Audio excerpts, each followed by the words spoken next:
자, 제가 절기만 되면 가운을 입는데요.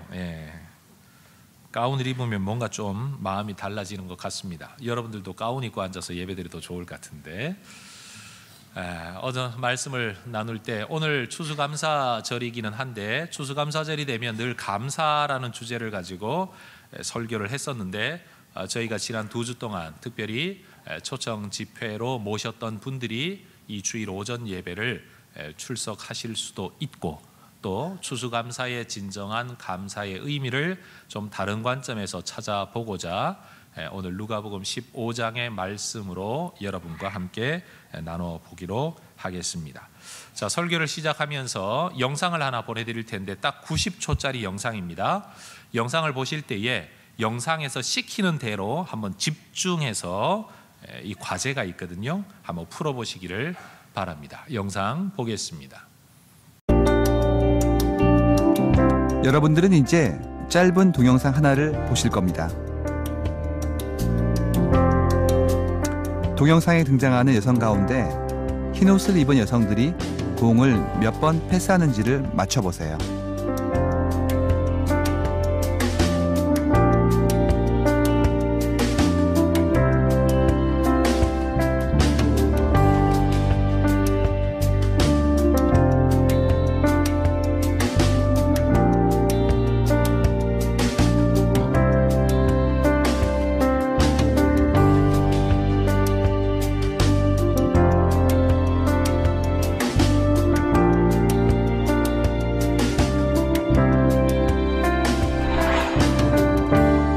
정답은 16번입니다.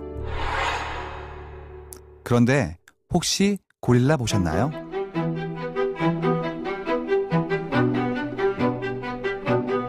하버드 심리학과에서 만든 이 실험 영상을 본 사람 가운데 지금까지 절반이 고릴라를 보지 못했습니다.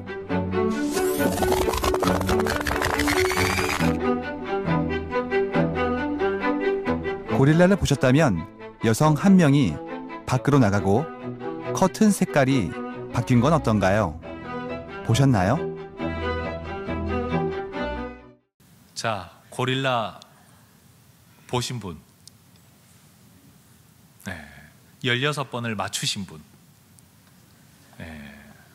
다른 분들은 이것도 저것도 아니시고 고릴라도 못 보고 숫자도 못 맞추고,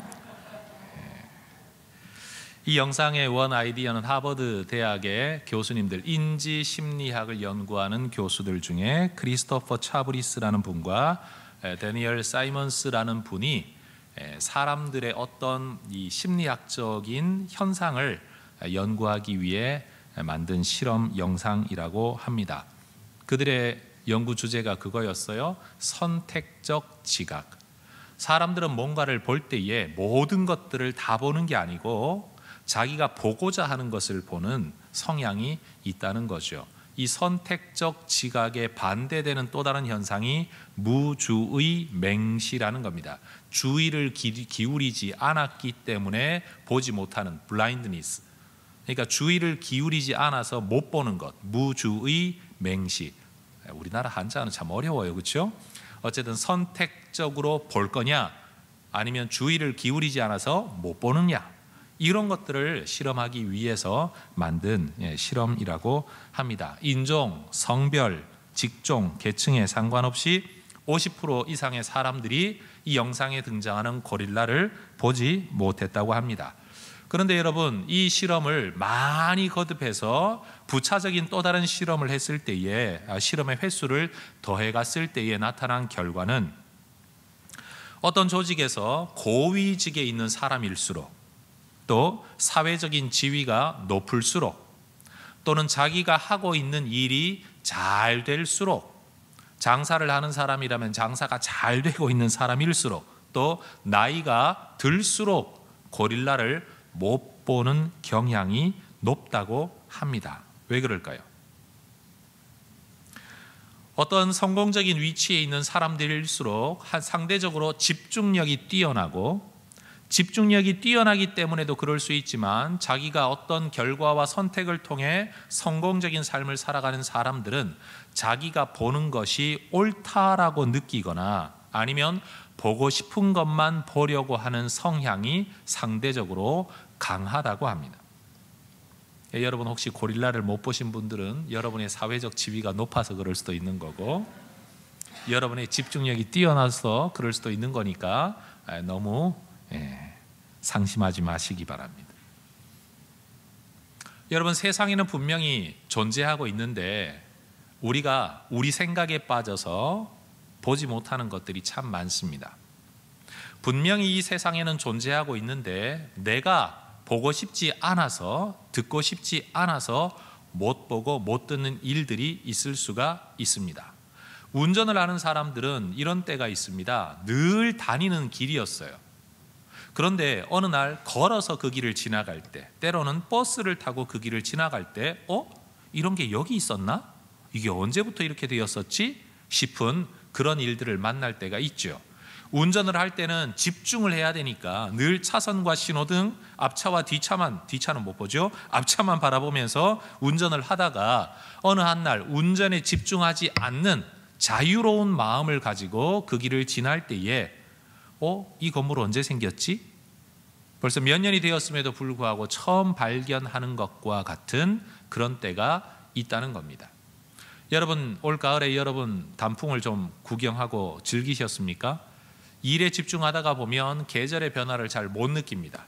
그리고 가을인가 싶으면 단풍 다 떨어져 있는 낙엽만 보게 되는 때가 있죠. 그렇게 우리 주변에 늘 있어 왔는데 우리가 보지 못하는 것들이 있습니다. 누릴 수 있는데 누리지 못하고 지나가는 것들이 있다는 거죠. 여러분, 저는 인생을 살아가는데 가장 안타까운 일 중에 하나가 자녀 양육의 즐거움을 우리가 잘 누리지를 못한다는 겁니다. 아이들은 눈에 넣어도 아프지 않다라는 말은 부모들보다는 주로 할아버지 할머니들에게 훨씬 더 실감나게 다가옵니다. 아이들을 내가 직접 낳아 키울 때는요, 나도 어리고 그 다음에 애 뒤치다꺼리 하는 게 너무 힘들고 먹고 살기 바쁘고 아이를 바로 양육, 훈육해야 된다는 부담감 때문에 아이의 성장과 변화를 아주 기쁘게 바라보기보다는 뭐 잘못한 것 없나, 고쳐줄 것 없나, 틀린 것 없나, 이런 관점에서 보다가 보면 아이가 성장하는 과정을 즐기지를 못한다는 거예요. 그런데 뭔가 시간에 좀 여유가 생기고 양육에 대한 부담을 좀 떨쳐내는 할아버지와 할머니가 되고 나면 아이를 보면요, 정말 기쁘대요. 며칠 전에 한 후배 목사님이 왔다 갔는데, 여러분, 그 아버지가 되는 목사님은요, 교인들이 말도 못 걸 만큼 엄청 무서운 목사님이신데, 그 목사님의 뺨을 때리는 사람이 있는데 손녀랍니다. 이제 2돌도 안 된 손녀, 할아버지 뺨을 때리기도 하고 할아버지한테 뭘 지어받기도 하는데도 허허허 감히 있을 수 없는 일들이 일어나는 거죠. 여러분, 정말로 여러분은 자녀를 키울 때 내 자식은 내 눈에 넣어도 아프지 않다, 이거 느껴보셨습니까? 제가 볼 때는 할아버지들에게 물어보는 게 훨씬 더 실감이 날 것 같아요. 그래서 저는 빨리 할아버지가 되고 싶어요. 남의 집 아이도 그렇게 이뻐 보이는데 내가 만약에 손자와 손녀를 보게 되면 이 아이들이 얼마나 기쁠까 제가 기대가 됩니다. 우리 집 아이들은 빨리 시집 장가 가가지고 저를 빨리 할아버지와 할머니를 만들어주면 참 좋겠다는 생각이 듭니다. 세상에는 인생에 기쁘고 누릴 만한 즐거움이 참 많은데 우리는 모르고 지나갑니다. 죽을 고비를 넘긴 분들, 아니면 정말 심각한 질병에 걸렸던 분들이 세상은 달라진 것이 하나도 없는데도 불구하고 그 병 이후에 세상을 바라보면서 삶에 대한 관점과 태도가 완전히 바뀌어진 분들을 우리는 주변에서 종종 만나게 됩니다. 왜 그렇습니까? 있었는데 못 보던 것. 그런데 한번 죽을 고비를 넘기고 나니까 인생에 대한 관점이 달라져서 새로운 것이 보이는 거죠. 운전할 때 못 봤던 것이 걸어갈 때 보이는 것처럼 말이에요. 애 키울 때는 먹고 살기 바빠 못 봤던 것들을 이제는 애 스스로 움직이는 것을 보기만 해도 그렇게 신기한 것처럼 말입니다. 여러분, 못 보고 지나가도 별 볼 일 없는 별것 아닌 일이라면 상관이 없지만 정말 그것이 내 인생을 행복하게 만들 수 있고 내 인생을 새롭게 만들어줄 수 있는 일인데도 우리가 못 보고 지나쳤다면 얼마나 안타깝겠습니까? 오늘 우리가 읽었던 누가복음 15장의 이야기, 저는 바로 이 관점에서 한번 나눠보기를 원합니다. 그림을 하나 잠깐 여러분과 보기를 원합니다. 렘브란트라는 화가가 이 누가복음 15장의 이야기를 그림으로 남겼습니다. 많은 장면을 선택할 수 있는데 이야기는 길잖아요. 그 중에 여러 장면을 선택할 수 있는데 이 렘브란트라는 화가는 특별히 이 장면을 이 이야기의 핵심으로 삼고 그림을 그렸습니다. 떠들썩한 잔치가 아닌 바로 이 모습. 여러분 그림을 한번 들여다보십시오. 그 아들의 모습을 여러분 한번 보시기를 바랍니다. 옆에 서 있었던 형이 입었을 법한 옷을 입고 이 집을 떠났을 겁니다. 그런데 지금 이 둘째 아들이 입고 있는 옷은 허름하기 이를 데가 없습니다. 여러분 젊음으로 윤기가 났을 머리카락, 형이 쓰고 있었을 것과 같은 터번을 그도 쓰고 떠났을 텐데 지금 이 아들의 머리를 보세요. 얼마나 고생하고 힘들었는지 머리카락이 듬성듬성 다 빠지고 말았습니다. 아버지 앞에 꿇어 엎드리고 있는 그의 발을 한번 보십시오. 여러분 이건 제대로 된 신발이라고 말할 수가 없습니다. 여러분 이렇게 참으로 비참한 모습으로 돌아온 아들을 껴안고 있는 아버지의 모습을 한번 볼까요? 그의 아버지, 여러분 얼굴이 정말로 홀쭉합니다. 이유가 뭘까요? 아들을 기다리느라고 먹어도 먹는 게 아니겠죠. 먹는 것이 어떻게 제대로 영양이 되었겠습니까? 아들을 기다리는 모습으로 야위어버린 아버지의 모습 그대로죠. 그런데 여러분 이 그림의 아주 묘미는요, 이 아들을 껴안고 있는 아버지의 손입니다. 손을 가만히 보면요, 두 개의 손의 두께와 크기가 다릅니다. 그림을 잘못 그려서 그럴까요? 그게 아니지요. 그림을 해석하는 사람들은 말합니다. 이 렘브란트라는 화가가 돌아온 아들을 품고 있는 그 아버지의 모습 속에, 그 손길 속에 하나는 갸냘픈 여성 어머니의 손을, 하나는 아버지의 손을 그려둔 것이라. 그래서 비록 여기에 어머니는 등장하고 있지는 않지만 이 아들을 향한 아버지 안에 있는 모성과 부성, 그 모든 사랑을 품고 있는 모습을 이 손에 담아내었다. 사람들은 그렇게 이 그림을 해석합니다. 여러분 이런 생각을 한번 해보십시다. 둘째 아들이 아버지를 떠날 때에 이렇게 비참한 모습으로 돌아올 것을 상상이나 했을까요? 만약 이렇게 실패하는 인생이 될 줄 알았다면 그는 아버지 집을 아예 떠나지도 않았겠죠. 둘째 아들은 아버지가 돌아가시기까지 자기는 하나의 유산도 물려받지 못하고 막연히 기다려야만 될 것에 대한 불만을 가지고 있었습니다. 그는 아버지가 돌아가시지 않았는데도 불구하고 유산을 물려달라고 재촉하여 자기 몫을 챙겨 떠난 겁니다. 어느 누구도 실패를 꿈꾸며 인생을 시작하는 사람이 없듯이 아마도 둘째 아들 역시 오직 성공에 대한 기대와 희망만을 가지고 아버지 집을 나섰을 겁니다. 자기 몫을 든든히 챙겨서 길을 떠난 얼마간은 정말 신나는 인생이었겠죠. 그러나 시간이 흐르면서 삶은 그렇게 호락호락하지 않다는 것을 그는 배워갔을 겁니다. 떵떵거릴 만큼 넘쳐나는 돈, 자기도 모르게 술술 사라져가 어느덧 한 푼도 남지 않았습니다.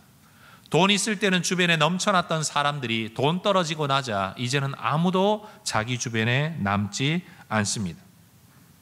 예전에는 좋은 음식만 아마 골라 먹었을 터인데 이제는 돼지 먹는 사료로 배를 좀 채우고 싶어도 그것마저도 마음껏 먹을 수 없는 비참한 처지가 되었습니다. 이제는 몸뚱아리 겨우 하나 남아 있을 뿐이었죠. 그렇게 사는 것이 아닌 것 같은 어느 날, 이전에는 한 번도 생각하지 못했던 한 생각이 그의 머리에 떠올랐습니다. 17절이에요. 내 아버지에게는 양식이 풍족한 품꾼이 얼마나 많은가. 옛날에는 하인들이 뭘 먹고 사는지, 얼마나 먹고 사는지 생각지도 않았습니다. 보잘것없는 것, 그것이었어요. 그런데 내가 줄여 죽을 형편에 처하고 나니까 갑자기 내 아버지 집에 있는 품꾼들, 요즘 말로 하면 일용직 근로자들조차도 얼마나 풍족하게 먹고 사는가가 생각이 나는 거였어요. 옛날에는 보아도 본 것이 아니었고 보아도 개의치 않았는데 지금 그것이 머릿속에 떠오르는 겁니다. 처지가 달라지니 생각이 달라지는 거예요. 생각지 못했던 것이 생각나고 보지 않았던 것, 때로는 흘려보았던 것들이 자기의 마음속에 떠오르게 되는 겁니다. 그리고 이 아들은 결심을 합니다. 야, 내가 이렇게 굶어 죽느니 종처럼 사는 게 오히려 훨씬 더 나은 삶이 아니겠느냐. 18절과 19절, 내가 일어나 아버지께 가서 이르기를 아버지, 내가 하늘과 아버지께 죄를 지었사오니 지금부터는 아버지의 아들이라 일컬음을 감당하지 못하겠나이다. 나를 품꾼의 하나로 보소서. 내가 이렇게 말해야지. 그는 결심을 합니다. 결코 쉽지 않은 결단이었겠죠. 떠날 때는 떵떵거리며 떠났다가 쪽박 차고 들어온 인생, 어느 누가 나를 반겨줄까. 더군다나 사랑 없는 형, 우리는 성경을 통해서 알고 있잖아요. 그 형의 모습을, 그 형의 인격을 말입니다. 그런 형에게 다시 돌아가 머리를 숙인다는 것, 여러분 어쩌면 정말 죽기보다 싫은 일이었을 수도 있는데 그럼에도 불구하고 이 둘째 아들은 결심합니다. 20절, 이에 일어나서 아버지께로 돌아가니라. 대단한 결심이죠. 그런데 여러분, 이 쉽지 않은 결단을 한 이 둘째 아들, 자기는 먹고 살기 위하여 이게 더 나은 삶이 될 거라고 생각을 하고 그저 아버지께 나를 종의 하나로 써주십시오라는 부탁을 하겠다는 쉽지 않은 결단을 하고 돌아가기는 했지만 여러분, 이 아들이 알지 못하는 것이 있었습니다. 아무리 못난 자식이라고 할지라도 집 떠난 자식을 염려하지 않는 부모가 누가 있겠습니까? 아들이 떠난 이후로 한 번도 마음 편한 적이 없었던 아버지였습니다. 아들을 떠나보낸 이후로 아버지는 한 번도 아들을 잊은 적이 없습니다. 기다리지 않은 적이 없었다는 겁니다. 아들이 방탕한 밤낮을 보내고 있을 때에 눈꽃만큼도 아버지를 생각하지 않을 때에도 아버지는 언제나 아들을 생각하고 아들을 기다리고 있었습니다. 아들은 돌아오겠다는 약속을 한 적이 없습니다. 그러나 아버지는 늘 그 아들을 기다리고 있었습니다. 여러분, 우리가 오늘 본문에서 읽지는 않았지만 25절 이하를 읽어보면요, 집에 남아있는 큰 아들은 이 아버지를 위하여 죽도록 수고하고 고생하고 일합니다.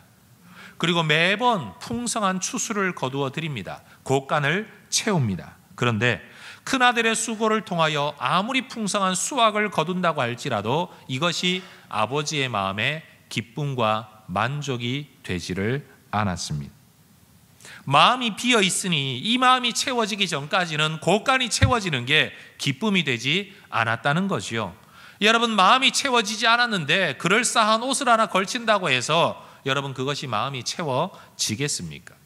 옷이 마음을 덮을 수 없는 거지요.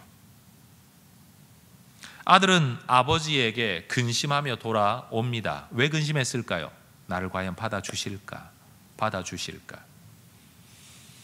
그는 근심하며 아버지께 돌아왔지만 아버지는 아들을 향해 기쁨으로 달려나갑니다. 여러분, 이것이 우리가 머릿속으로 한번 그려보아야 할 이 성경의 그림이에요. 아들은 염려하며 머리를 떨구고 터벅터벅 다 찢어진 신발 질질 끌면서 아버지가 나를 받아주지 않으면 어떡하지? 어떡하지? 이 염려 가운데 그렇게 걸어옵니다. 얼마나 힘없는 걸음이겠어요. 그런데 이 아들을 본 아버지의 모습이 어떠합니까? 20절, 아직도 거리가 먼데 아버지가 그를 보고 측은히 여겨 달려가 목을 안고 입을 맞춥니다. 아들은 터벅터벅 걸어오는데 아버지는 달려옵니다. 아들은 아버지를 볼 낯이 없습니다. 그런데 아버지는 달려가 목을 안고 입을 맞춥니다. 아버지는 아들이 기대했던 것 이상으로 이 아들을 환영합니다. 융숭이 대접을 합니다. 21절, 아들이 아버지에게 말하죠. 아버지, 내가 하늘과 아버지께 죄를 지었사오니 지금부터는 아버지의 아들이라 일컬음을 감당하지 못하겠습니다 라고 말했지만 22절, 아버지는 종들에게 이르되 제일 좋은 옷을 내어다가 입히고 손에 가락지를 끼우고 발에 신을 신기라. 그리고 살진 송아지를 끌어다가 잡으라. 우리가 먹고 즐기자. 이 내 아들은 죽었다가 다시 살아났으며 내가 잃었다가 다시 얻었노라 하니 그들이 즐거워하더라. 돌아온 아들을 측은히 여겨 그 아들에게 달려가고 적극적으로 아들이 나온 게 아니라 아버지가 아들에게 달려가고 입을 맞추고 목을 안고 품에 안고 기뻐하는 모습. 여러분, 이것은 깨어져 버렸던 아버지와 아들의 관계가 완전히 회복되어졌음을 의미합니다. 구약 성경을 보면 다윗의 아들 압살롬이 자기의 배다른 형제를 죽이죠. 그리고 외할아버지의 집으로 도망을 갑니다. 그런데 이렇게 도망가 있는 아들 내어버려 두면 안 된다라는 요압 장군의 간청에 의해서 다윗이 마지못해 그 아들을 돌아오게 합니다. 그런데 여러분, 그렇게 아버지께 죄를 범했다가 도망간 아들을 돌아오게 해놓고도 2년이 넘도록 다윗은 그 아들의 얼굴을 보지를 않습니다. 이것은요, 완전한 용서가 아닌 거죠. 돌아오게 하기는 했지만 나 완전히 너와 나의 관계가 회복된 게 아니다. 나 아직도 네 얼굴 못 보겠다. 바로 이것입니다. 여러분, 그런 구약에 기록되어져 있는 한 사건을 염두에 두고 오늘 본문의 모습을 한번 보십시오. 수년 동안이나 죽지 않은 아버지에게 유산 주세요, 유산 주세요 조르고 졸라서 그거 들고 갔다가 다 허랑방탕 써버리고 여러분 빈털터리로 거짓골을 하고 돌아와 있는 이 아들에 대하여 살아 돌아왔으니 다행이다, 열심히 살아라 하지 아니하고 목을 안고 입을 맞추는 아버지의 모습 속에서 이미 이 아들이 어떤 마음을 가지고 있든지 상관없이 아버지는 이 아들과의 관계가 완전히 회복되었다는 것을 보여줍니다. 제일 좋은 옷을 입혀 주었다.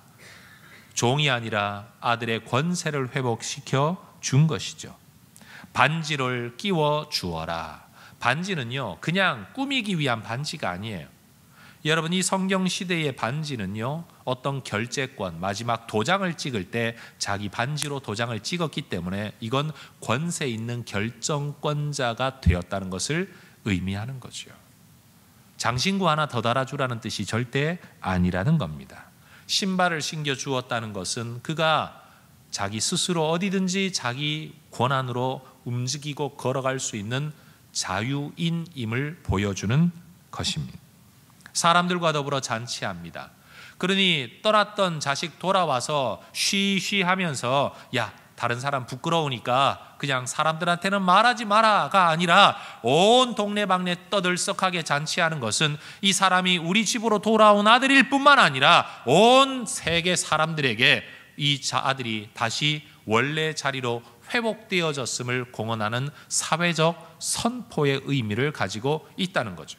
그러니 여러분 보십시오. 이 아들을 맞이하는 아버지의 모습 속에 개인적인 관계의 회복, 지위의 회복, 사회적인 회복, 권세와 권위의 회복, 모든 것들에서 완전하게 회복되어진 아들의 모습을 이 성경은 묘사하고 있다는 겁니다. 여러분, 얼마나 은혜로운 이야기입니까? 얼마나 풍성한 아버지의 사랑의 이야기입니까? 여러분, 오늘 이 시대를 살아가는 저와 여러분은 한번 실패하면 다시 인정받기 힘들다, 설 자리가 없다라는 각박한 현실 때문에 우리는 어금니를 깨물고 성공하려고 발부둥치며 살아갑니다. 사업에 한번 얼마 안 되는 자본금을 가지고 투자해서 성공하지 못하면 나만 쪽박 차면 다행이지만 여러분, 빌려온 돈 다 털어먹고 가족들 길거리 나앉을까 봐 염려하는 아버지들, 남편들 말이에요. 얼마나 마음의 조바심이 있겠습니까? 너무 지치고 힘이 들 때 누군가에게 찾아가서 한번 펑펑 안겨서 울고 싶은 마음이라도 있는데 여러분, 그렇게 찾아갈 만한 사람이 여러분에게는 있으십니까? 마음이 정말 힘들고 허전할 때 여러분에게는 찾아갈 사람이 있느냐고요. 이 둘째 아들이 아버지에게 돌아올 때 이렇게 받아들여 준 것처럼 그렇게 여러분을 받아줄 사람이 있으십니까? 그런데 여러분, 오늘 이 성경 이야기가 우리에게 들려주는 핵심이 뭡니까? 그건 탕자가 어떻게 아버지에게로 돌아왔느냐. 다시 말해, 돌아온 탕자. 교회에서는 이걸 돌탕이라고 부릅니다. 이 돌아온 탕자 이야기가 중요한 게 아니고요, 이 돌아온 탕자에게 아버지가 어떻게 하셨냐, 오히려 성경은 이 아버지에게 초점을 맞추도록 우리를 가르쳐 줍니다. 여러분, 돌아간다고 다 받아줍니까? 아니에요. 받아주는 아버지가 있을 때 이 이야기가 의미가 있는 거지, 탕자가 돌아왔다는 자체가 의미가 있는 게 아니에요. 돌아온 아들을 받아준 아버지가 있기 때문에 이 이야기가 아름다운 거죠. 이 탕자에게는 그렇게 불효막심한 아들을, 남보기 부끄러운 아들을 내팽개치지 않고 두 팔 벌려 뛰어나와 안아주는 아버지가 계셨기 때문에 행복한 것입니다. 여러분, 오늘날 교회를 다니는 사람들, 특별히 우리 개신교회를 다니는 사람들은 무슨 물귀신에 걸린 것도 아닌데도 그렇게 사람들을 교회 가자 그렇게 이야기를 합니다. 이유가 뭔 줄 아십니까? 여러분, 그것은 바로 이 아버지 사랑 때문입니다. 내가 어디에서도 이런 안정감, 이런 평안을 누리지 못했는데 성경을 보니까 하나님이 이런 분이더라. 이런 하나님이라면 외롭게 사는 너, 자식한테도 남편한테도 부모한테도 말 못하고 소갈이 하면서 살아가는 너한테는 이런 하나님이 정말 필요하지 않냐? 여러분, 바로 그런 마음이 있기 때문에 교회를 다니는 사람들은 다른 사람들에게 예수님을 이야기합니다. 하나님을 이야기합니다. 그리고 사실은 이런 것들은 초청 집회가 있을 때만 말하는 게 아니라 늘 우리의 입에서 전해져야 될 복음이죠. 복음. 기독교는 예수쟁이들의 거룩한 삶 때문에 오늘날까지 이어져 내려온 게 아닙니다. 교회 역사를 들여다보면요, 예수쟁이들의 이상한 삶은 교회 역사 내내 있었던 일이에요. 뭐 예배당 짓는 거, 여러분 뭐 1,000억, 2,000억? 그거 별거 아닙니다. 여러분, 몇백 년 동안 예배당을 지었던 것이 중세 캐톨릭 교회의 역사 아닙니까? 안 그래요, 여러분? 언제 시작했는지도 모르는 예배당 아직까지도 짓고 있는 게, 유럽에서는, 스페인에서는 아직도 그 예배당 짓고 있어요. 목사의 타락, 사제의 타락이 뭐 한두 개입니까?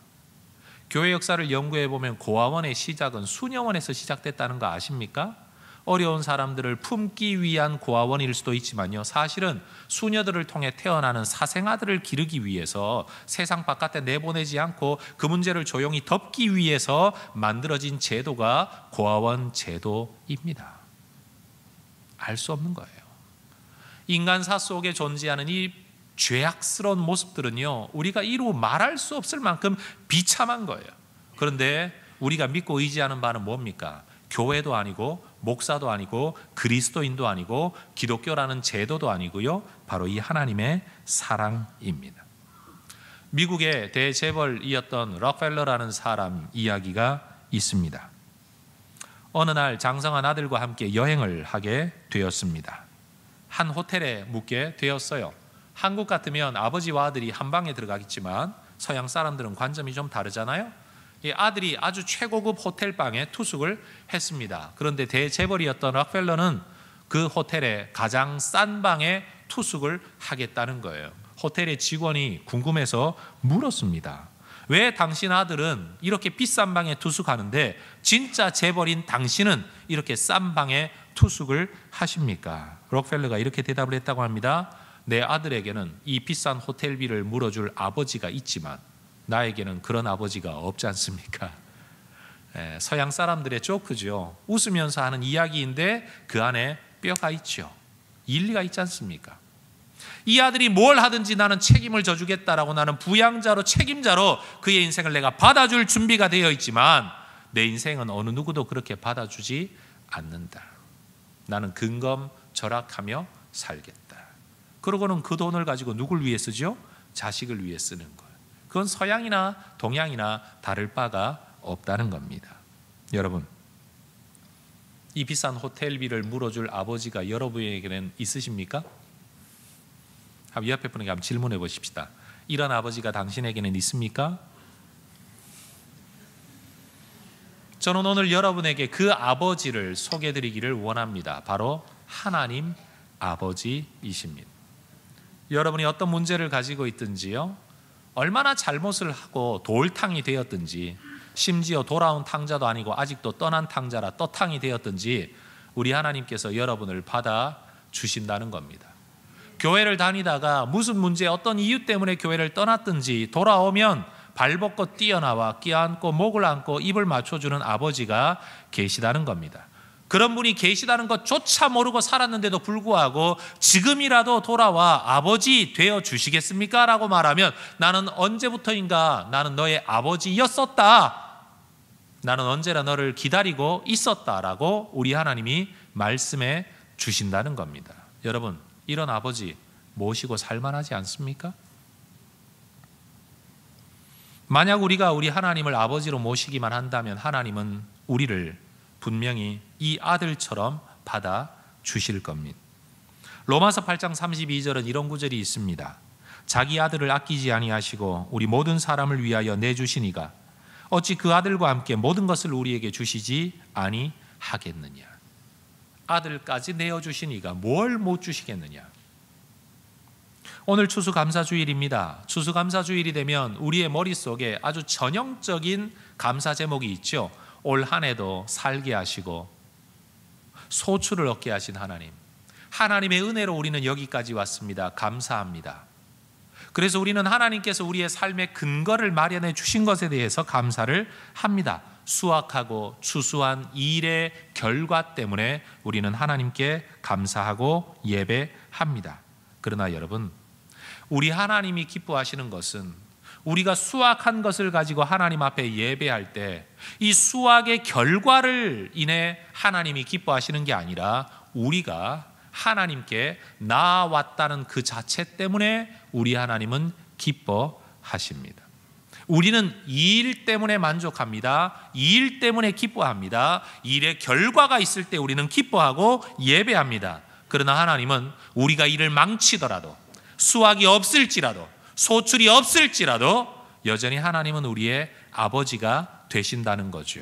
우리는 감사를 잃어버렸을 때라도 하나님은 여전히 우리 때문에 만족하고 우리 때문에 기뻐하신다는 겁니다. 말을 바꾸어 만약 우리가 하나님을 떠나서 하는 일이 아무리 잘 된다고 할지라도 마치 큰아들이 아버지 집에서 아무리 열심히 노력하여 염소 한 마리 잡아먹지 아니하고 죽도록 노력해서 집안의 창고에 곡간을 채운다고 할지라도 아버지는 그것 때문에 기뻐하는 게 아니라 그 아들이 있다는 사실로 기뻐하신다는 겁니다. 우리는 일 때문에 만족하고 이 일 때문에 기뻐하고 이 일 때문에 감사하는 존재들이지만 하나님은 우리 때문에 만족하고 우리 때문에 기뻐하는 분이시라는 겁니다. 우리는 우리의 작은 소유를 더 많이 얻고자 때로 우리의 생명을 포기할 때가 있습니다. 그러나 하나님은 우리의 생명 때문에 하나님의 모든 소유도 포기하실 수 있는 분이십니다. 여러분, 이것이 바로 우리 아버지의 풍성한 사랑입니다. 하나님께는 우리가 바로 일이고 우리가 바로 목적입니다. 자, 따라하십시다. 하나님께는 내가 일입니다. 하나님께는 내가 소출입니다. 하나님께는 내가 기쁨입니다. 여러분, 이 추수감사절에 우리가 드려야 될 가장 온전한 감사는 어떤 감사냐? 올 한 해를 살게 하셔서 감사합니다. 소출을 얻게 하셔서 감사합니다. 이런 감사가 아니라 하나님 나를 받아주셔서 감사합니다. 나로 살게 하셔서 감사한데 언제나 나를 기다려주셔서 감사합니다. 여러분, 이것이 우리의 진정한 감사가 될 수 있기를 원합니다. 성도 여러분, 이 좋으신 아버지, 그 아버지에 대한 기쁨의 예배, 기쁨의 감사, 기쁨의 찬송, 기쁨의 헌신이 우리에게도 있어지기를 원합니다. 그러나 이 일 때문에 하나님을 버리는 게 아니라 하나님 때문에 일하는 존재로 우리가 변할 수 있으면 얼마나 좋을까요? 소득이 있어서 하나님 앞에 감사하는 것이 아니라 소득이 있든 없든 나를 받아주시는 그 아버지에게 우리의 소득을 들고 와 감사할 수 있는 존재가 되면 얼마나 좋을까요?